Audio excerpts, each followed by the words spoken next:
We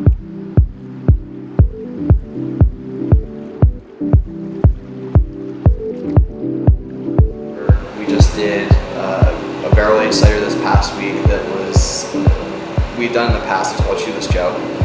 And so it was a Pinot Noir barrel that had bourbon in it from a local distillery, and then we put a cider in it to age for about a year.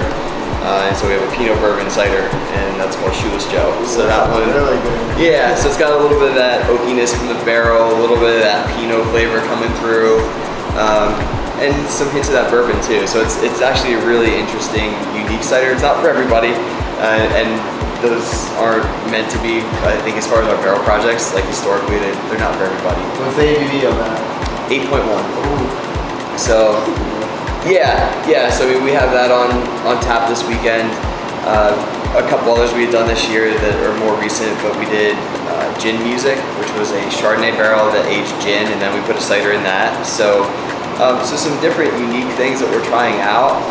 And like I said, it's really meant just to be experimental. You know, if people would like to try it, or if you got a Chardonnay drinker or gin drinker that want to try something that's a little on the dry side, been barrel aged, they're perfect.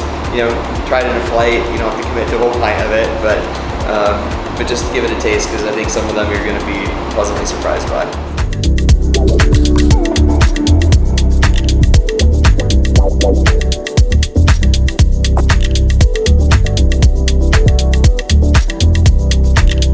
What do you think? Cider donut from Hardball Cider.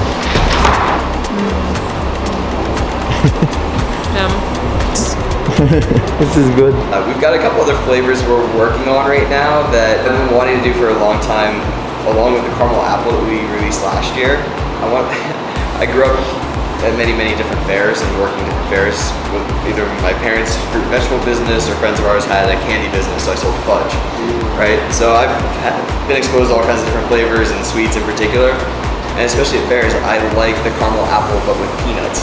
So I want to do a cider that's caramel apple peanut.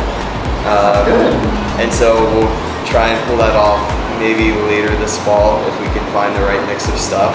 I didn't get it right last year, so we never brought it out, but that's on the docket to, like, we're gonna perfect that one. Yeah, what would you call that one? I don't know yet, but as you're saying that, I'm like, we should really just do like a Cracker Jack cider. Like that. We have a couple of things coming up. We did it last year, but we did a Veterans Day celebration or weekend, and so we had we partnered with a couple of organizations last year. We partnered with Tales of Valor this year, so it happens to be organized and run by the woman who owns Sage Alley Brewing down in Coopersburg.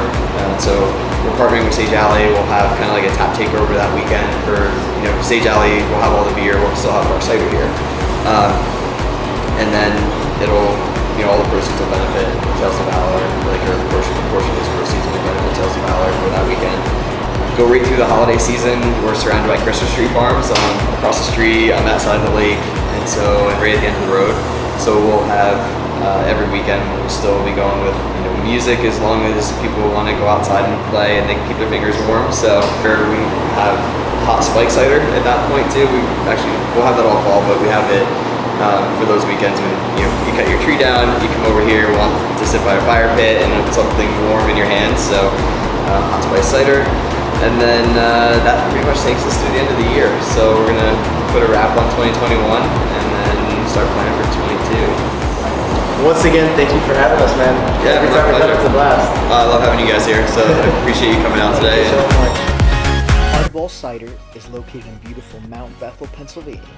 You can check them out at www.hardballcider.com and on Instagram @hardballcider. Cheers.